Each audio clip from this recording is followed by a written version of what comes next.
Bismillahirrahmanirrahim. Assalamualaikum warahmatullahi wabarakatuh.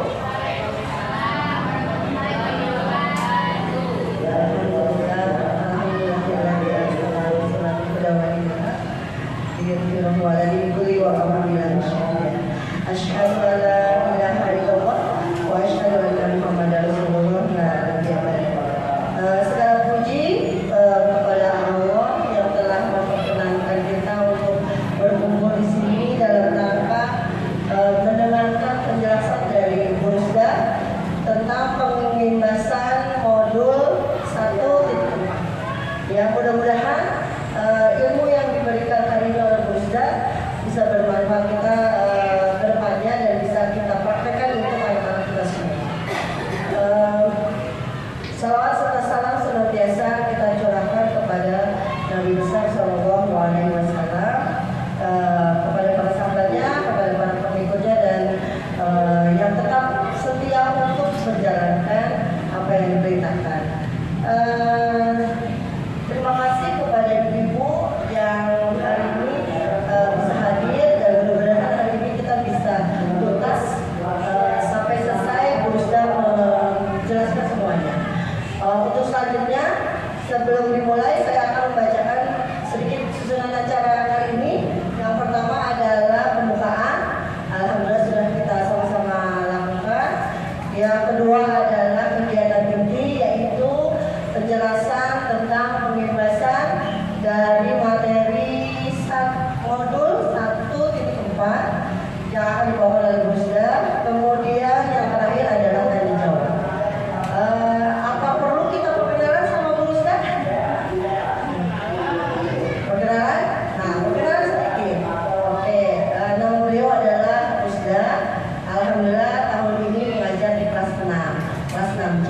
Kebetulan Bu Rusda berpartner sama saya di kelas 6.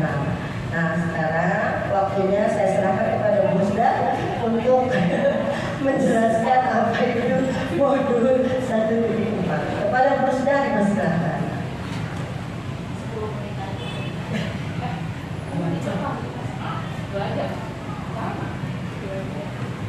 Bismillahirrahmanirrahim. Assalamualaikum warahmatullahi wabarakatuh. Waalaikumsalam warahmatullahi wabarakatuh. Innalhamdulillah nahmaduhu wa nasta'inuhu wa nastaghfiruh wa na'udzu billahi min syururi anfusina wa min sayyiati a'malina may yahdihillahu fala mudilla lahu wa may yudlil fala hadiya lahu. Asyhadu an la ilaha illallah wahdahu la syarika lahu wa asyhadu anna Muhammadan abduhu wa rasuluh la nabiyya ba'da. Alhamdulillah, puji serta syukur kita panjatkan kehadirat Allah Subhanahu wa taala atas segala nikmatnya. Alhamdulillah kita masih diberikan kesehatan, diberikan kesempatan kita menjadi orang-orang pilihan memilih profesi sebagai guru. Insya Allah mudah-mudahan profesi itulah yang akan membawa kita ke surga ya Allah. Pertama-tama yang saya hormati Ibu Kepala Sekolah SD Negeri Karangsatria 04, yang saya hormati Bapak Ibu Dewan Guru, yang insya Allah sama-sama kita akan berjuang dalam rangka memerdekakan anak didik kita menuju kebahagiaan. Alhamdulillah hari ini saya berkesempatan untuk menyampaikan diseminasi atau pengibasan modul 1.4. Hal ini saya lakukan karena alhamdulillah Allah berikan kesempatan saya untuk bisa menimba ilmu bersama dua orang teman kita juga di SD Negeri Karangsatria 04 untuk mengikuti program pendidikan guru penggerak. Nah, di dalam modul 1.4 ya, nanti kita akan sama-sama membahas. Di sini saya bukan mengajari Bapak dan Ibu, tapi kita belajar bersama, berdiskusi bersama agar peran kita di sini di SD Negeri Karangsatria 04 bisa lebih maksimal untuk anak-anak kita. Bismillahirrahmanirrahim.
ya.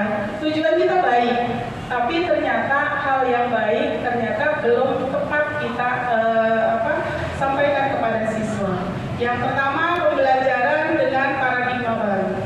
Ya. Pembelajaran dengan paradigma baru dirancang berdasarkan prinsip pembelajaran yang terdiferensiasi, sehingga setiap siswa belajar sesuai kebutuhan dari tahap perkembangannya untuk mewujudkan profil pelajar Pancasila.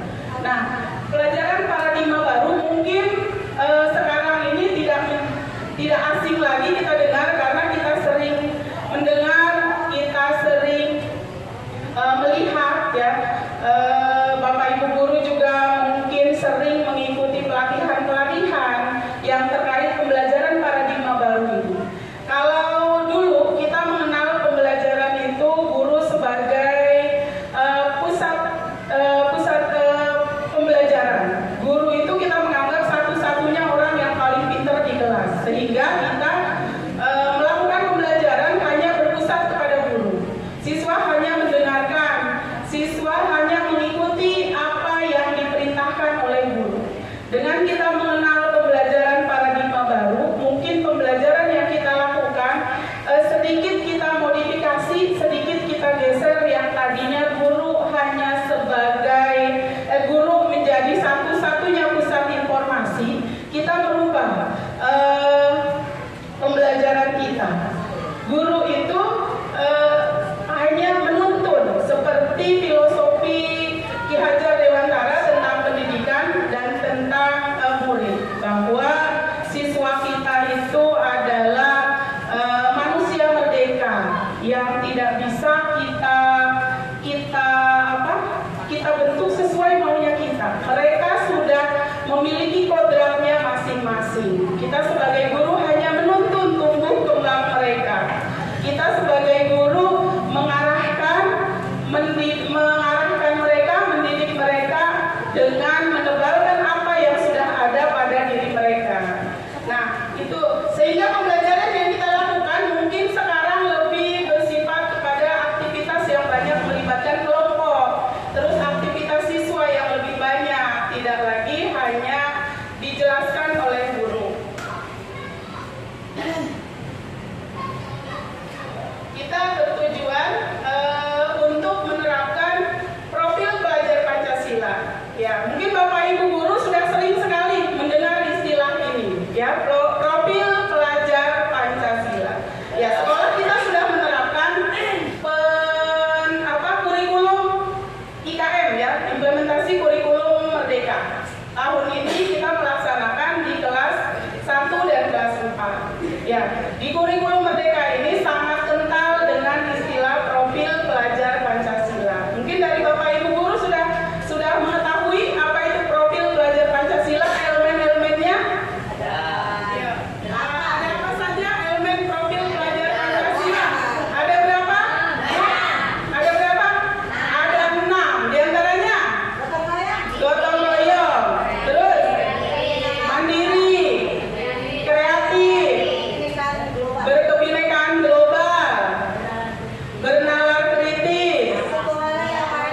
ya yang keluar dari dirinya sendiri yang disebut dengan motivasi intrinsik. Jadi kita berharap tujuan akhirnya ketika anak-anak melakukan kebaikan, anak-anak mengerjakan tugas, anak-anak belajar dengan baik, motivasinya bukan karena takut sama kita, bukan karena takut dihukum, atau bukan karena takut nanti dibully sama temennya, tapi memang hadir dari dalam dirinya sendiri. Nah, selanjutnya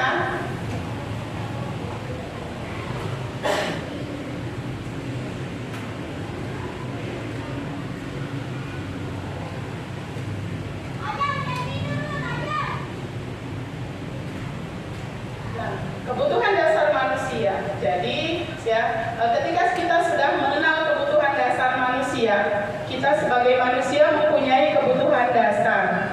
Yang pertama, kebutuhan dasar itu bertahan untuk hidup, ya, bertahan hidup. Itulah kebutuhan dasar kita.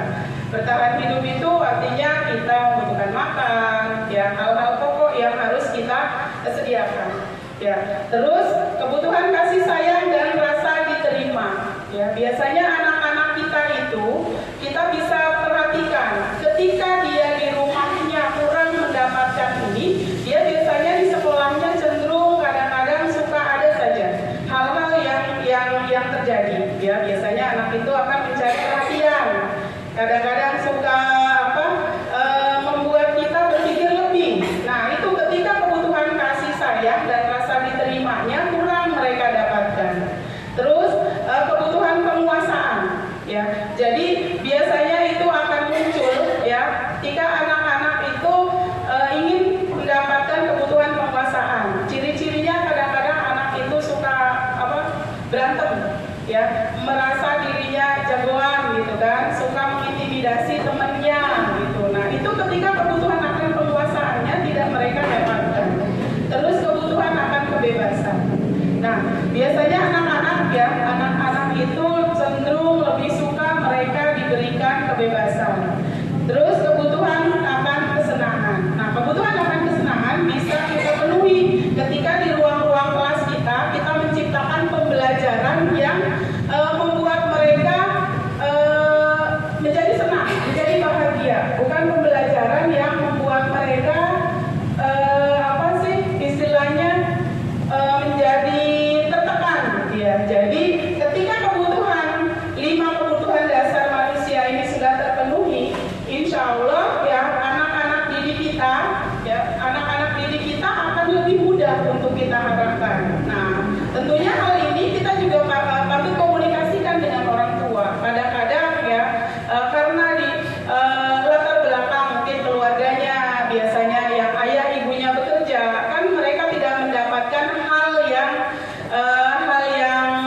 penuh gitu ya, yang utuh. Nah, biasanya kadang-kadang kita suka menjumpai anak yang ayah ibunya bekerja agak manja gitu kan, agak manja. Nah, makanya mungkin kita membutuhkan komunikasi dengan orang tua juga agar apa yang kita lakukan itu sejalan dengan yang dilakukan di rumah. Ketika kita menerapkan sebuah aturan, kesepakatan kelas itu diketahui oleh orang tua, diketahui oleh ayah ibu mereka. Jadi anak-anak kita memang kita didik sejalan dengan apa yang ada di sekolah dan apa yang ada di rumah. Nah, motivasi perilaku manusia. Manusia melakukan sesuatu pasti ada motivasinya. Setiap kita, ya. Misalnya contoh, sekarang Miss Tuti bawa air. Nah, Miss Tuti minum. Tentunya kan ada motivasinya. Apa Miss motivasinya ketika Miss Tuti minum? Ya, meredakan batuk karena sekarang lagi batuk. Ya, ketika kita melakukan sesuatu seperti Bu Ade, ya lagi lihat HP, tentunya ada motivasinya, mungkin lihat pesan dari orang tua kan. Nah, jadi ada alasan untuk kita melakukan sesuatu, itu yang disebut motivasi. Nah, motivasi merupakan dorongan yang timbul pada diri seseorang, ya, secara sadar atau tidak sadar untuk melakukan suatu tindakan dengan tujuan tertentu. Ya, ketika kita melakukan sesuatu atau anak-anak kita melakukan sesuatu, tentunya ada dorongan yang hadir, ya, baik secara sadar ataupun tidak sadar.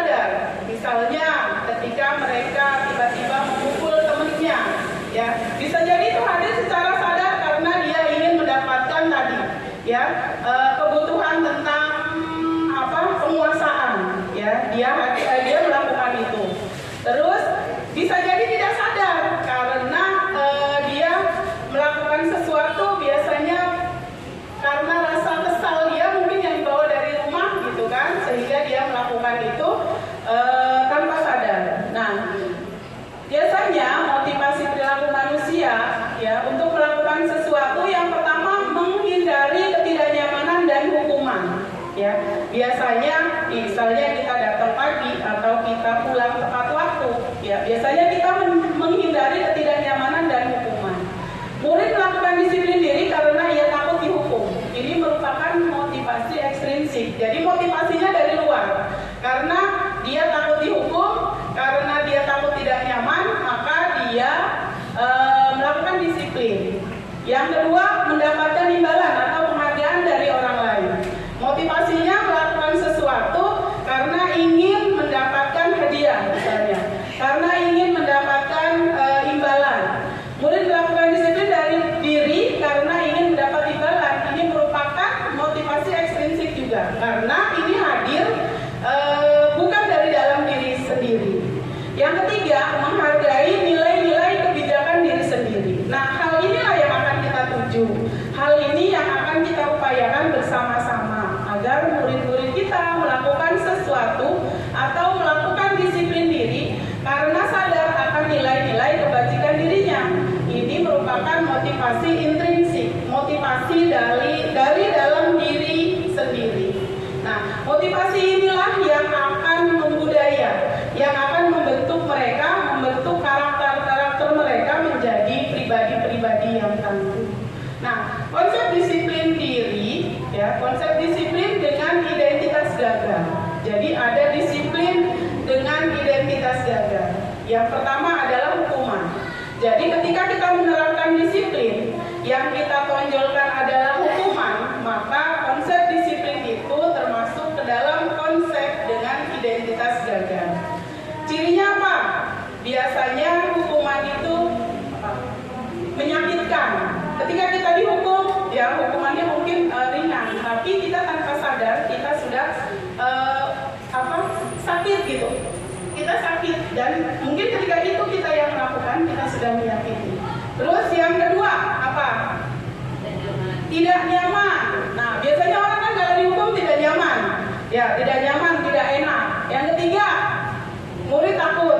Misalnya ada ketika kita lewat, wah awas ada Bu Margi. Nah, awas ada Bu Ipeh. Nah, biasanya itu sudah tanda-tanda dan yang sering banget itu saya, ya. Pas sudah Bu Rusda, dari jauh aja baunya udah ketahuan, ya. Kalau Bu Rusda lewat itu anak-anak udah tahu, oh sudah Bu Rusda, pegang dah rambutnya dia, karena biasanya sudah dipotong rambutnya sama Bu Rusda.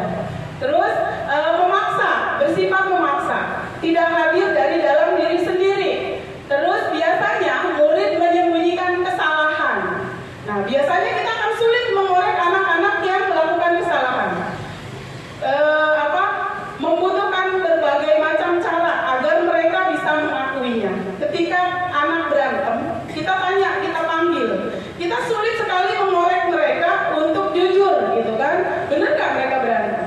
Atau benar nggak mereka sudah melakukan kesalahan? Misalnya, ketika itu di kelas ada kasus kehilangan uang. Kita akan membutuhkan waktu yang sangat lama untuk mengorek keterangan itu. Karena yang di benak mereka akan mendapatkan hukuman. Nah, itu. Terus murid menjadi rendah diri.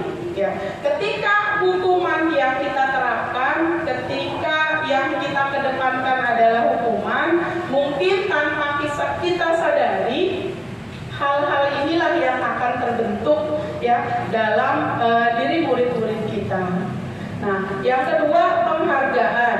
Ya, penghargaan kok termasuk ke dalam konsep disiplin dengan identitas gagal. Padahal kan penghargaan bagus gitu kan. Mungkin nanti hal-hal yang seperti ini kita bisa diskusikan lagi secara mendalam, secara tuntas ya setelah ini, di luar dari ini. Karena memang diskusi dan pembahasan hal ini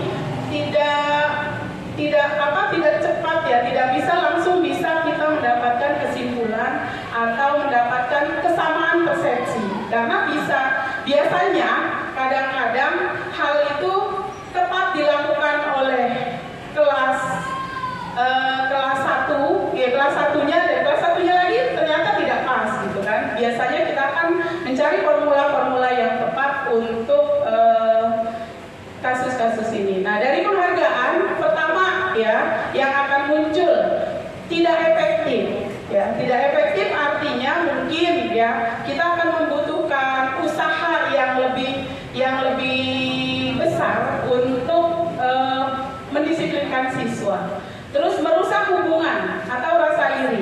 Ya, biasanya sering kita jumpai ketika kita memberikan penghargaan. Misalnya, si Budi nilainya sudah bagus, kita berikan penghargaan, kita kasih hadiah.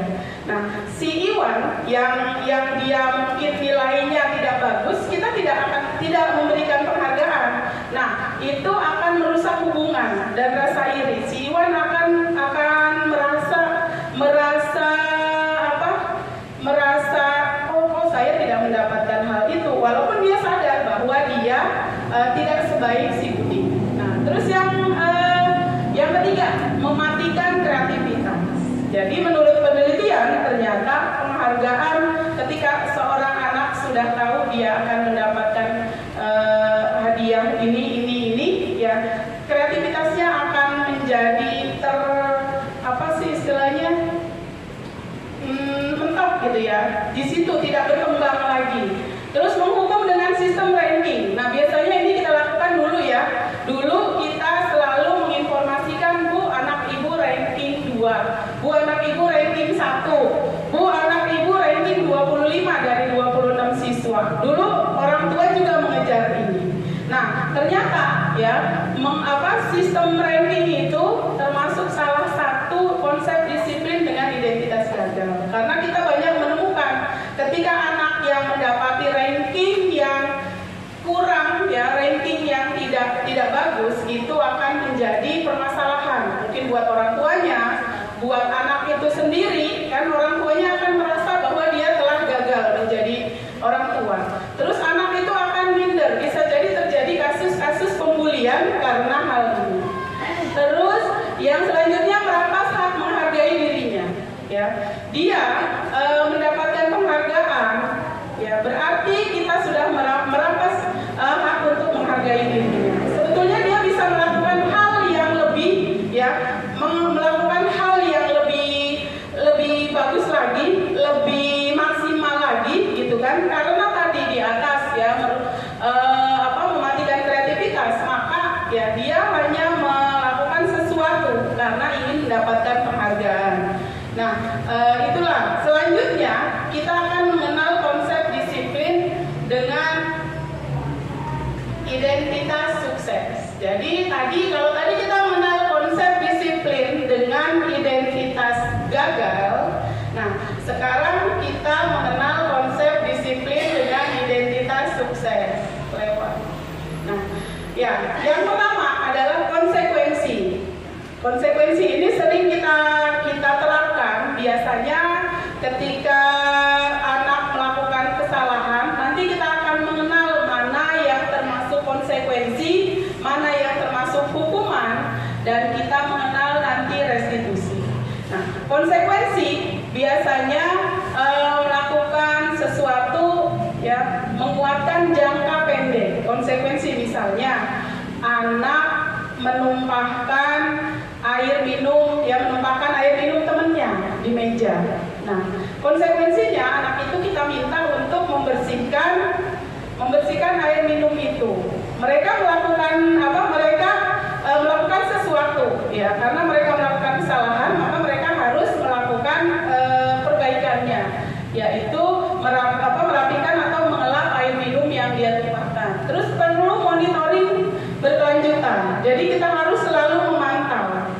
Apabila ada anak melakukan kesalahan, kita harus selalu mengingatkan. Terus stimulus respon, membutuhkan stimulus dan respon. Ya, stimulusnya misalnya tadi kita mengingatkan, oh ini kamu sudah melakukan kesalahan. Tadi datangnya terlambat, berarti kalau kamu datangnya terlambat, konsekuensinya berarti kamu harus mengerjakan soal misalnya. Nah, terus kehilangan waktu untuk lewat. Murid menghormati peraturan. Jadi konsekuensi ini menyebabkan murid menghormati peraturan. Ini masih lebih baik daripada konsep disiplin dengan identitas gagal tadi. Yang selanjutnya kehilangan waktu untuk merenungi kesalahan. Jadi karena kita selalu menyodorkan ketika berbuat kesalahan, nih konsekuensinya B.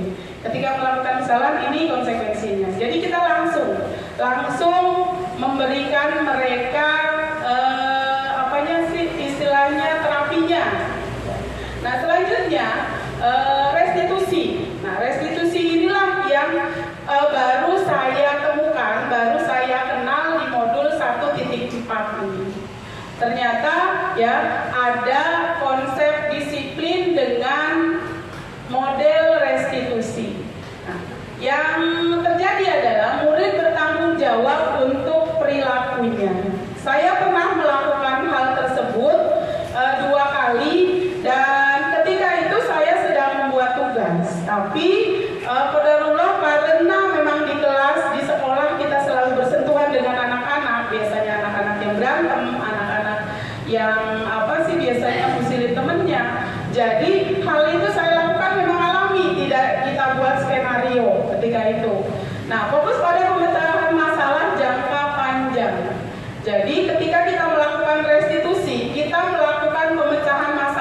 bahwa apa yang mereka lakukan, mereka suruh merenungi diri ya, apa yang mereka lakukan itu sebetulnya bagaimana sih gitu.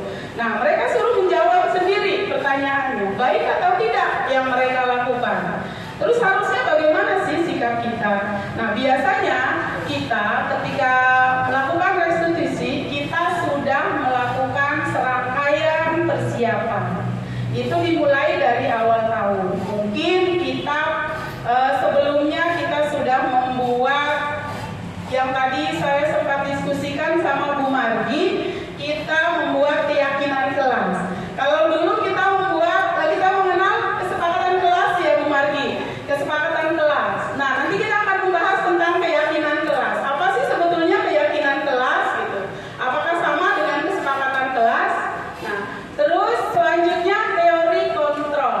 Ya, teori kontrol ini dirinya memegang kontrol. Jadi bukan kita sebagai guru, dia yang mengontrol dirinya harus melakukan hal tersebut atau tidak. Yang dia lakukan salah atau tidak. Terus dia harus bagaimana untuk memperbaiki kesalahannya. Jadi kita menyerahkan atau kita mengarahkan mereka yang menyelesaikan masalahnya sendiri. Kita hanya mendampingi, mengarahkan apa yang mereka lakukan. Terus murid menjadi lebih bersemangat memperbaiki kesalahannya. Karena tadi dia sudah merasa kebutuhannya akan penghargaan itu terpenuhi. Terus kita lanjutkan karena saya mengambil topik pada modul 1.4 ini, saya fokus kepada konsep disiplin dengan pendekatan restitusi, ya, yaitu sebuah cara menanamkan disiplin positif kepada murid. Nah, terus pengertian restitusi. Restitusi adalah sebuah proses menciptakan kondisi bagi murid untuk memperbaiki kesalahan mereka. Nah, jadi kita memberikan kesempatan kepada murid untuk mereka mendapatkan solusi, untuk mereka mengetahui apa yang mereka lakukan, terus mendapatkan solusi untuk memperbaikinya. Nah, sehingga mereka bisa kembali pada kelompok mereka dengan karakter yang lebih kuat. Ketika itu mereka dapatkan, mereka kembali kepada teman-temannya, kepada kelompoknya dengan karakter yang lebih kuat. Artinya mereka tidak merasa malu, tidak merasa tidak nyaman kalau mereka tadi habis dihukum sama Bu Rusda gitu kan. Mereka lebih menghargai dirinya, karena ketika mereka berbuat baik, mereka yang menentukan mereka harus berbuat baik atau tidak. Nah, selanjutnya ciri-ciri restitusi. Jadi ketika kita mau menerapkan restitusi, ya, ciri-cirinya kita harus mengenali dulu. Restitusi itu bukan menebus kesalahan, namun belajar dari kesalahan. Ya, setiap kita pasti pernah melakukan kesalahan. Nah, ketika kita mendapati anak-anak kita melakukan kesalahan, mungkin hal yang tepat kita lakukan, kita bilang, setiap orang pasti pernah melakukan kesalahan. Tapi yang paling baik adalah, ya, bukan orang yang tidak pernah melakukan kesalahan, tapi bisa belajar dari kesalahan tersebut untuk memperbaikinya. Yang kedua, memperbaiki hubungan. Nah, ketika kita melakukan restitusi, maka secara tidak langsung kita juga sudah menciptakan memperbaiki hubungan. Karena kita tidak akan menghukum satu sama lainnya. Ketika dia berantem, kita tidak menghukum dua-duanya. Tapi mereka lah yang menentukan hal apa yang mereka harus lakukan untuk memperbaiki kesalahannya. Yang ketiga, tawaran bukan paksaan. Kalau tadi kita mengenal hukuman itu adalah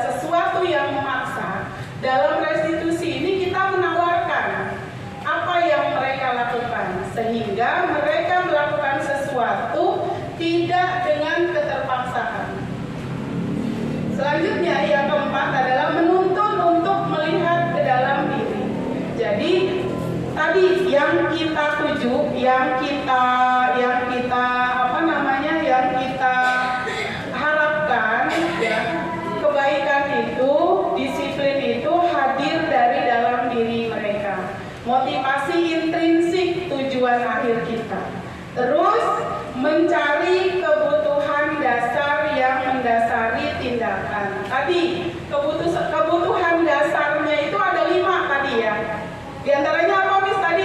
Yang pertama, nah iya, ya tadi yang kita ingat kebutuhan bertahan hidup, kebutuhan penguasaan, kasih sayang, terus merasa diterima. Jadi itu kebutuhan dasar yang mendasari mereka melakukan sesuatu. Jadi ketika kita mendapati anak kita melakukan kesalahan, kita bisa menganalisa sebetulnya ada benang merah dari kebutuhan dasarnya mereka yang belum terpenuhi. Misalnya anak itu suka membuat kesalahan di dalam kelas, suka membuat gaduh gitu ya. Kita lihat ternyata anak itu dari segi belajarnya agak kurang. Karena dia merasa dia tidak bisa, maka dia mengalihkan hal itu kepada hal-hal yang negatif. Nah, mungkin kita bisa mengajak mereka ngobrol gitu kan, kita mendekati mereka bagaimana agar mereka bisa lebih mendapatkan kompetensi yang harus mereka miliki.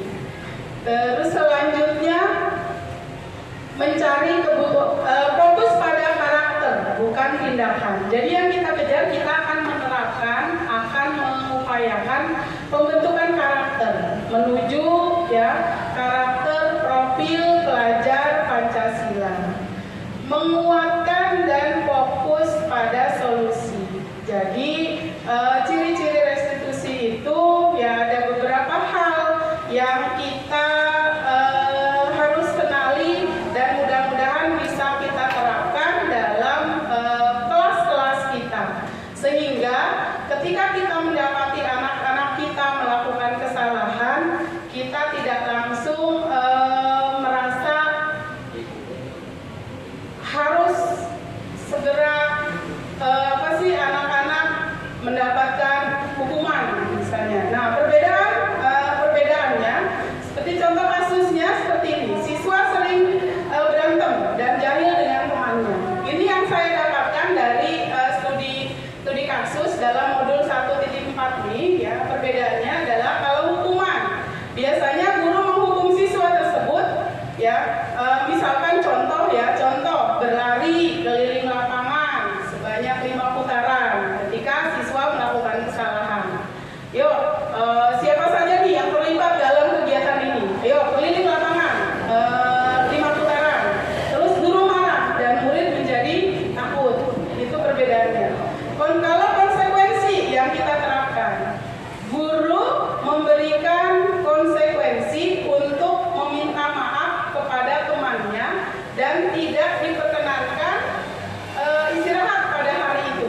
Jadi menebus kesalahannya ada 2. Guru meminta anak itu untuk meminta maaf kepada temannya dan nggak boleh istirahat pada saat itu untuk mereka menebus kesalahannya. Tadi kalau konsekuensi itu kan menebus kesalahan.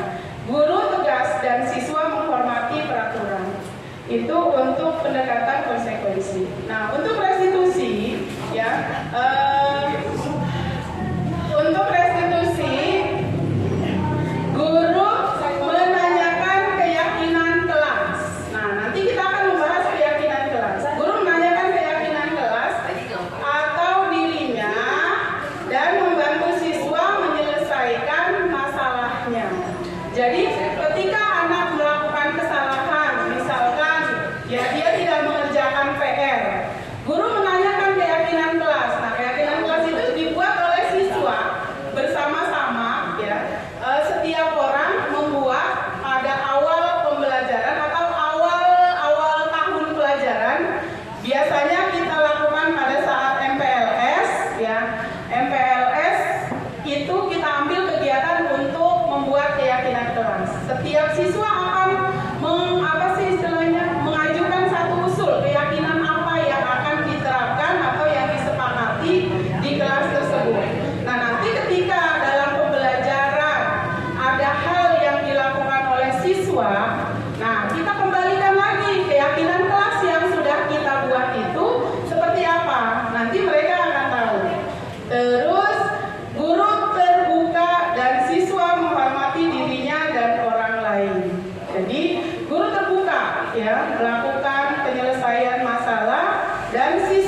belum bisa materi yang sudah kita ajarkan, seolah-olah itu suatu hal yang menjadi bencana buat kita.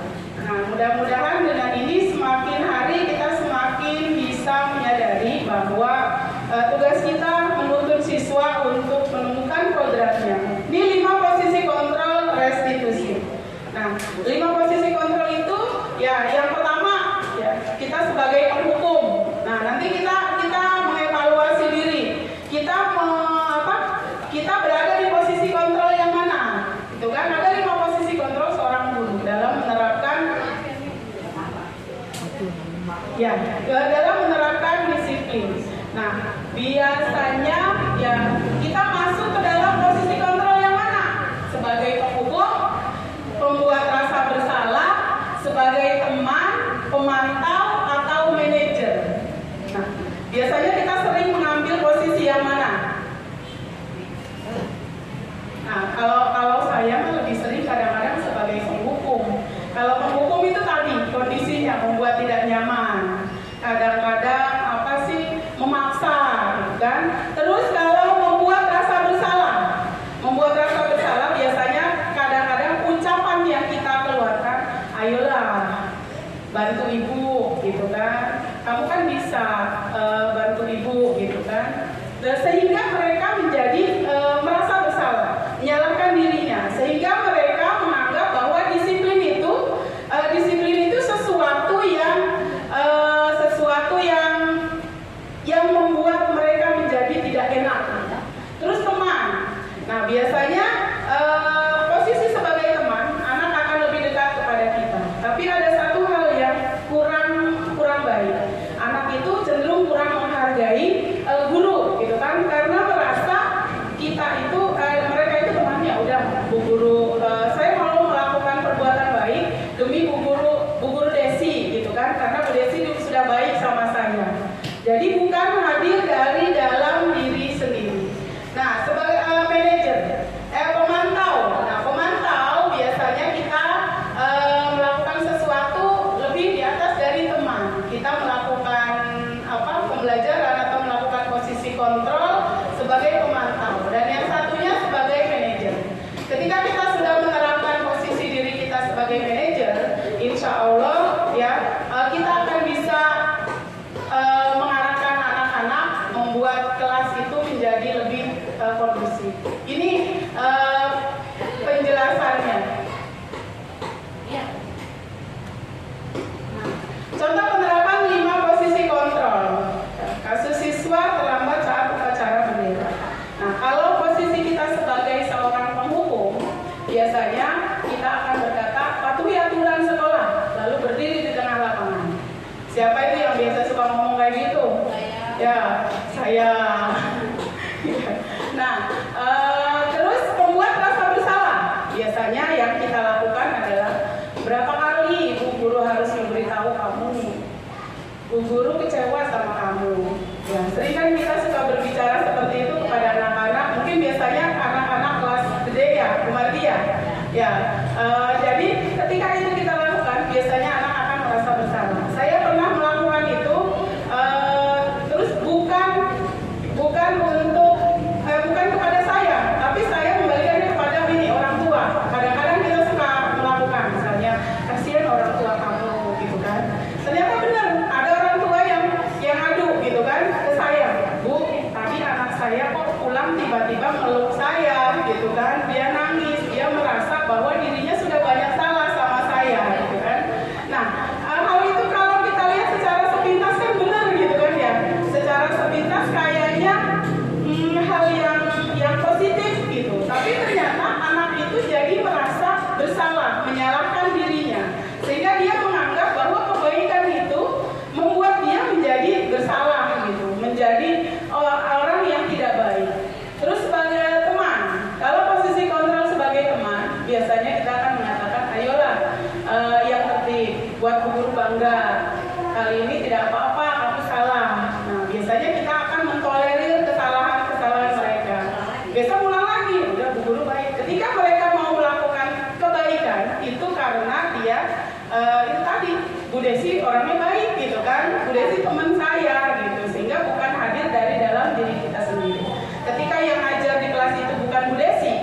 ya dia akan bersikap tidak baik lagi, masa bodoh lagi. Kalau pemantau ya biasanya katakan kamu sudah melanggar apa peraturan dan konsekuensinya. Nah biasanya itu posisi kontrol tadi ya menerapkan konsekuensi yang kita terapkan. Kalau sebagai manajer ya biasanya kita mengatakan apakah kamu tahu kesalahan kamu. Nah biasanya kita mengembalikan itu, kita bertanya itu kepada anak-anak. Maksudnya kepada anak yang melakukan kesalahan. Kesalahan apa yang sudah kamu lakukan? Sehingga mereka berpikir, mereka merenungi, mereka jadi tahu kesalahannya. Kira-kira bagaimana kamu akan memperbaiki kesalahan ini? Bukan dari kita solusinya, bukan dari kita perbaikannya, tapi dari mereka. Dengan begitu, mereka akan lebih menghargai dirinya dan tidak merasa menjadi orang yang gagal.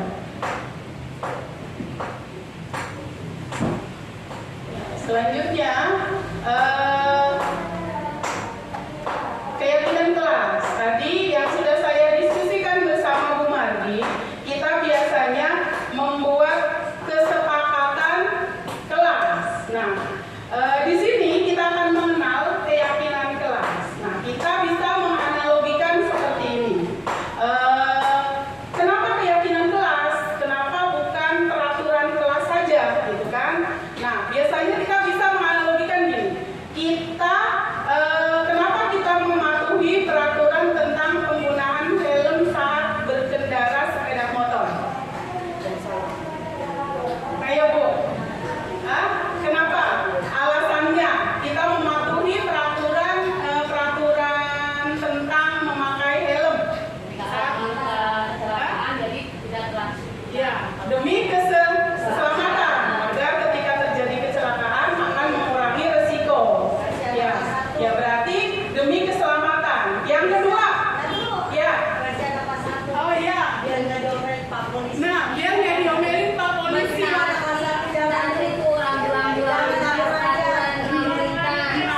Peraturan lalu lintas. Ya.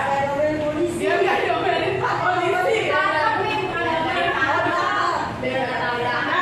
tadi ya kita ambil satu tadi ya yang paling tadi kan kata Bu Mardi demi tidak diomelin polisi. Kalau Bu Desi lebih tinggi lagi mentaati peraturan gitu kan.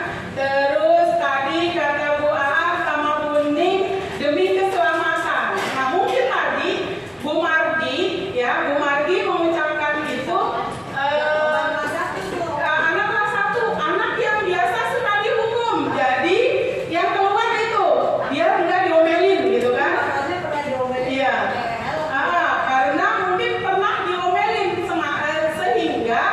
sehingga terekam dalam memorinya bahwa ketika dia melakukan sebuah kebaikan agar tidak dihukum, agar tidak diomelin.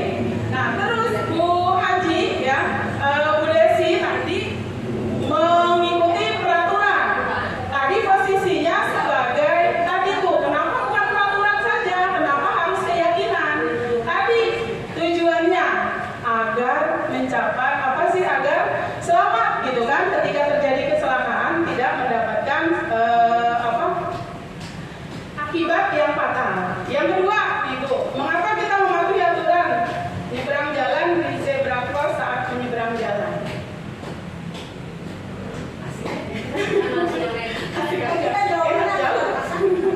Enak jauh gitu kan? Ada garis-garisnya. Jadi biar cepet kan istilahnya udah ada tempatnya gitu. Biar nggak tabrak tadi ya. Kurang lebih dari 2 kasus tersebut yang kita ambil benang merahnya, kita ambil intisarinya bahwa demi keselamatan. Jadi kurang lebih seperti itulah keyakinan kelas dari agar kita mendapatkan keselamatan. Misalnya, contoh, kalau kita melakukan sesuatu tadi agar tidak dihukum, itu tingkatannya tadi ya mungkin agar biasanya mendapatkan hukuman karena rasa takut. Motivasinya masih motivasi ekstrinsik dari luar karena karena tidak ingin, merasa tidak nyaman. Kalau dihukum kan tadi tidak nyaman, terus menjadi menjadi tegang gitu kan. Nah, kalau tadi agar selamat gitu kan, dapatkan keselamatan ketika terjadi sesuatu, itu kan motivasinya dari dalam diri kan. Walaupun nggak ada polisi, walaupun dia jalannya cuman ke Superindo gitu kan, dia tetap pakai helm karena dia dari dalam dirinya sendiri munculnya, biar saya selamat, biar saya terlindungi. Kalau hal seperti itu, kira-kira kalau ada polisi atau tidak ada polisi tetap dipakai nggak? Tetap dipakai. Nah, itulah yang namanya keyakinan kelas. Walaupun ada guru, tidak ada guru, karena hadirnya dari dalam diri sendiri, maka dia akan tetap melakukan kebaikan. Nah, itulah yang kita harapkan terjadi pada putra-putri kita, pada peserta didik kita.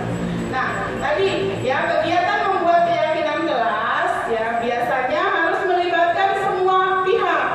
Pertama, kita harus menyiapkan. Kita diskusi, biasanya kita di sekolah ketika mau menghadapi tahun ajaran baru, kita ada rapat kerja. Nah, disitulah biasanya kita sepakati, kita mau membuat keyakinan kelas. Selanjutnya, kita komunikasikan kepada kepala sekolah menjadi program sekolah kita, minimal program di kelas-kelas kita. Setelah itu kita komunikasikan kepada orang tua, ya, kepada orang tua agar mereka juga mendukung apa yang kita lakukan di sekolah. Terus setelah itu kita laksanakan tindakannya dengan melibatkan seluruh siswa. Mereka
bisa kita lakukan. Jadi setiap kita pasti ya punya sesuatu ingin melakukan hal terbaik untuk diri kita. Yang kedua, validasi tindakan yang salah. Semua perilaku memiliki alasan. Ketika dia melakukan sesuatu, pasti ada alasannya. Nah, itu kita tanya, kenapa dia melakukan sesuatu? Dia akan keluar, dia akan cerita kenapa dia melakukan sesuatu. Kemarin saya tanya, siapa Bu Margi? Si Citra. Ya, Citra. Ternyata dia keluar dan anaknya memang luar biasa. Ya, dia komunikatif. Keluar apa yang menjadi apa sih istilahnya pemikirannya, unek-uneknya keluar. Terus yang selanjutnya menanyakan keyakinan. Nah, kita menanyakan keyakinan. Kita bertanya sama dia, kira-kira yang kamu lakukan itu benar apa enggak? Nah, dia akan tahu gitu, karena manusia punya insting atau punya rasa. Dia tahu, bisa membedakan yang mana yang baik, yang mana yang tidak baik. Gitu kan. Pasti, walaupun itu masih anak-anak, dia akan tahu.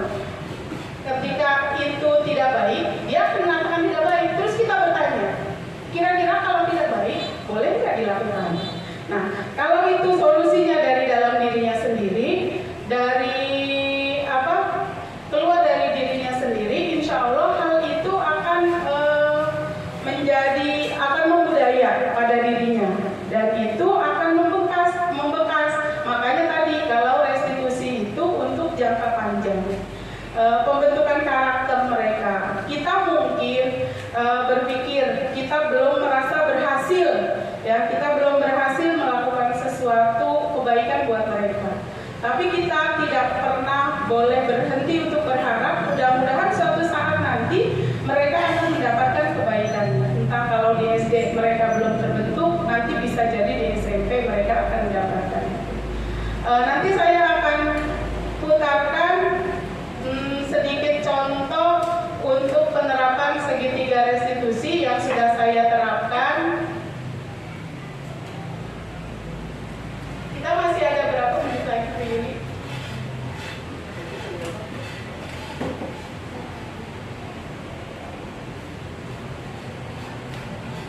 Sudah 1 jam 4. Sudah 1 jam lebih, Bu. 1 jam lebih, berarti sudah habis waktunya ya, kebanyakan. Kalau ya nggak apa-apa, dimatiin aja. Lanjut atau gitu? Matiin. Ya, terima kasih. Mungkin nanti saya akan memberikan contohnya untuk penerapan segitiga restitusi yang sudah saya terapkan di kelas ketika menghadapi anak yang berantem, dan di kelas juga pada waktu itu terjadi perkelahian juga. Mudah-mudahan nanti kita mendapatkan hal atau formula terbaik buat kelas-kelas kita, sehingga anak-anak kita berkembang menjadi anak-anak yang berkarakter. Terima kasih Bapak dan Ibu Guru sudah menyempatkan waktunya, dan mudah-mudahan apa yang kita diskusikan hari ini sebetulnya nanti ada jawab, tapi karena sudah